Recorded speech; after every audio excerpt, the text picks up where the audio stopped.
What's up, guys? 1317 Big D here. This is my first ever knife review, my first ever YouTube video. Never done this before, so let's hope it goes good. This is actually like my fourth time trying to make this video. It seems like every time I try, something goes wrong. So, here I have the Smith & Wesson HRT OTF. The HRT stands for Hostage Rescue Team. The OTF stands for Out the Front. So it's an out the front, it's an assisted out the front knife. It is not an automatic, it is assisted. Picked it up for about 40 bucks at Blade Play, so not too bad. Pretty satisfied with it so far. So yeah. Let me tell you some of the specs on it. I want to show you it opening first. It comes out fast. And I like it. I don't like closing it, but I like it. It comes out fast. I know you can see that I close it kind of funny, and I'll tell you why in a minute. So it is the plain drop point blade. It has a black titanium nitride finish. The handle is a black coated aluminum handle with obviously kind of etching and stuff like that, which I think is kind of neat. Kind of changes it up a little. The blade length is 3 inches. The cutting edge on it is 2.875. Closed, it is 4.6 inches, and the weight is about 3.8 ounces. I know to some people it's a little heavy. I don't mind it, I like it. So, another thing really surprised me with this knife is the blade play. There is none. I mean, it may look like it on the video, I don't know, but there is absolutely none. Side to side, left to right, I can feel none. And I was highly surprised for one of the cheaper OTF knives to have absolutely no blade play. Very surprising. Ergonomics of it are kind of weird when you look at it and you're like, oh god, that's gotta feel like crap in your hand. Honestly, it doesn't. Hand kind of sits right there fine. Your thumb goes there, just good.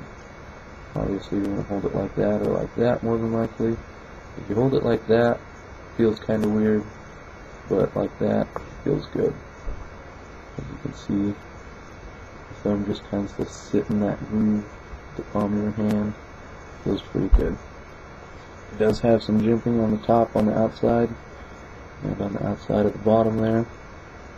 Has some on the bottom on the inside and some on the top on the inside. Jimping, it's not the greatest, but it does work decently, surprisingly enough. It does have a pocket clip, which is a tip down, carry only for on the right side of it. Lefties, sorry, it kind of left you out. Obviously, there's nowhere to put it on the other side, and there's no holes in the top for a tip-up carry. So tip down, carry only. I don't mind. I think it's nice. Pull it out of your pocket, scoop the blade out, cut whatever you're doing. It's nice. So it's basically an automatic opening, but manual closing. And it does have a safety right here, which when you push it up, it's locked, will not come out. When you push it down, it's ready to go.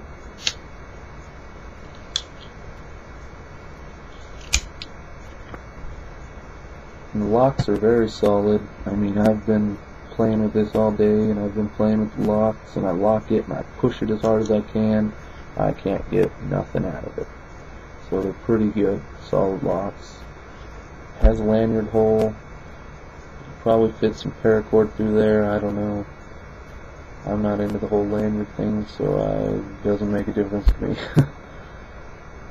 It is made in Taiwan, which obviously, a lot of people are probably pretty about it. They like their USA knives, I do too, but super fun. I am going to use it for an EDC for a while, and I might switch to one of my other knives, but for now I am going to carry it as an EDC. May seem kind of weird for an OTF knife to carry it as an EDC, but I'm going to anyway. And I know the first thing my family said to me was, "That's a switchblade, it's illegal." No, it's not illegal. So for people that don't know a whole lot about these, it's assisted opening. The actuator here to open it is connected to the blade, so it's not a button or a pressure point that you just press and it opens and closes it. It is manual, it is assisted, but it's still considered manual. So yeah, it does have the glass breaker on the back, or the skull crusher, whichever one you want to call it. Honestly, I'll never ever use it. Hopefully. I don't want to ever have to use it, so yeah. It does fit pretty good in your pocket. About that much of it will show, and to me it's not a big deal how much of it shows. I don't care. I think it fits pretty good in my pocket. It's not too heavy for me. I like to know it's there. This pocket clip is pretty big, and it's very tight. I mean, it takes a lot to move it up. And eventually I'm sure all this is gonna tear up the pocket, all the little etchings there, but whatever. I'm glad that it's tight, because my last knife, I lost it because it was too loose and it just fell out of my pocket, which sucked. Only thing that I found kinda odd about it is all of these screws are all Torx. If I could get it to focus, not really. But all the screws on the handle and even the pocket clip are Torx. And when you flip it over, all of the screws for the actuator there are Allen keys. Don't know why, but they are. That's just how they made it. So, Smith & Wesson OTF, assisted OTF, I guess I should say. I think it's pretty nice. I like it. It's easy. I think it'll be a good EDC. Obviously, it's fun to play with. Whoops.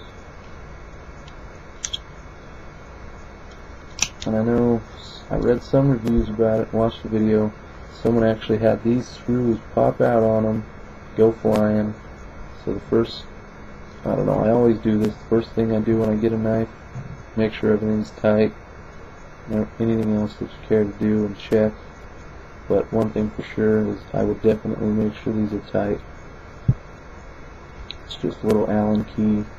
I would even take them out, put a little dab of Loctite on them, put them back in, make sure they're going nowhere. So, I guess I'll do a little cutting test for you guys real quick. I have a flash card, which is a little bit thicker than paper. It's not bad. I don't know why, but I tend to have some troubles with this, so we'll see. Obviously, it's pretty decent. Cuts through it, no problem.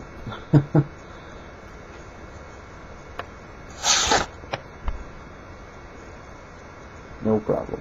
Straight out of the box. Pretty sharp if you ask me, obviously. Don't know why I did that, but yeah, whatever. You saw that it is pretty sharp. That's kind of surprising for a $40 knife that it's that sharp. So honestly, I think for my needs and wants, it'll be a perfectly fine OTF knife that I'm going to use for an EDC. So like I said, guys, this is my first video. I hope you liked it. Please leave comments. Let me know what you think about it. Let me know if I can do anything better. Let me know if you have any questions, whatever. Please leave me a comment. Just let me know how it is. And thanks for watching.